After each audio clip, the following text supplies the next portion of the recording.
Baik, Assalamualaikum warahmatullahi wabarakatuh. Selamat pagi kelas 9 SMP IT Bina Insani Metro. Hari ini kita akan membahas bab baru di semester 2 ini, yaitu tentang listrik dinamis. Oke, listrik dinamis ini agak sedikit berbeda dengan listrik statis. Kalau listrik statis kemarin itu kan listrik yang tidak mengalir, gitu ya. Adanya cuma perpindahan elektron, misalnya dari kain wol ke penggaris plastik atau dari batang kaca ke sutra, gitu ya. Nah, sekarang tentang listrik dinamis, yaitu listrik yang mengalir. Apa itu yang mengalir? Yang mengalir adalah arusnya. Pernahkah kalian menyalakan lampu di rumah? Kipas angin, radio, komputer. Nah, kira-kira bagaimana perlengkapan tersebut dapat menyala? Apa sih yang sebenarnya terjadi? Gitu.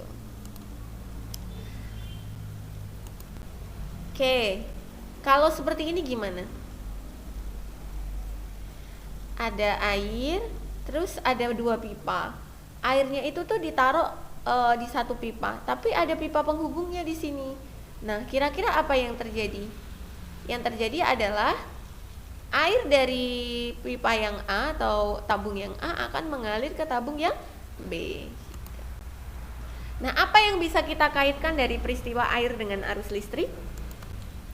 Perhatikan gambar berikut ya.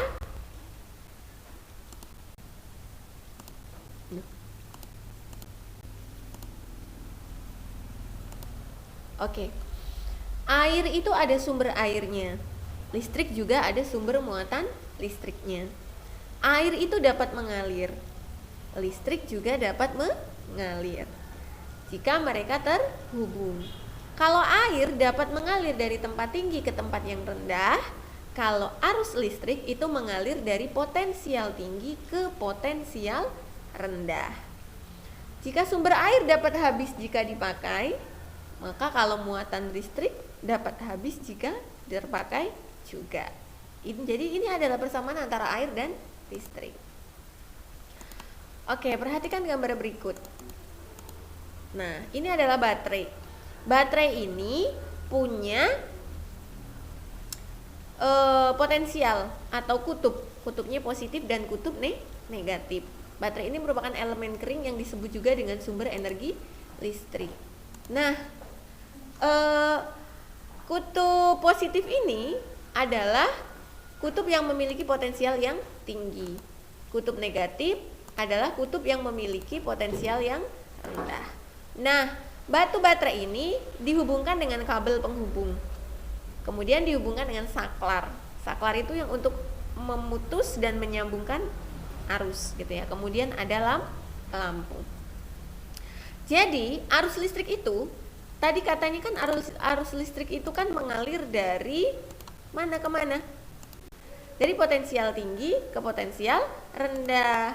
Maka jika kita lihat dari sini, arus listrik akan mengalir dari potensial tinggi itu dari kutub positif menuju kutub negatif. Jangan begini larinya. Jadi mengalirnya begini. Nah, jadi seandainya ada tanda panah pun begini arah tanda panahnya.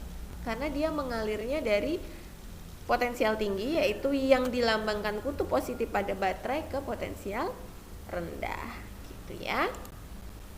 Sehingga arus listrik itu tadi akan mengalir ketika saklarnya di-on-kan dan akan berhenti mengalir kalau saklarnya dimatikan, gitu. Oke. Ketika kita membahas tentang arus listrik, kita tentunya nanti akan membahas tentang hukum Ohm. Ya. Kita nanti pasti akan membahas tentang hukum Ohm. Tapi sebelum kita membahas tentang hukum Ohm, Miss Widya akan menjelaskan tentang bagaimana cara menghitung arus listrik sebelum sampai ke hukum Ohm. Nah, bagaimana caranya? Nanti silahkan dilihat di video selanjutnya ya. Yang pasti kesimpulan dari video ini adalah arus listrik mengalir dari potensial tinggi yang dalam sumber energi listrik itu dilambangkan dengan kutub positif ke potensial rendah yang dalam sumber energi listrik dilambangkan dengan kutub negatif. Adapun mengalir atau tidaknya itu bergantung pada tombol saklar, karena saklar ini fungsinya untuk membuka dan menutup aliran arus listrik.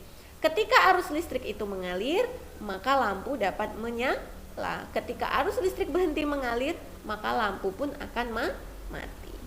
Itu ya. Kemudian kita akan lanjut ke video kedua.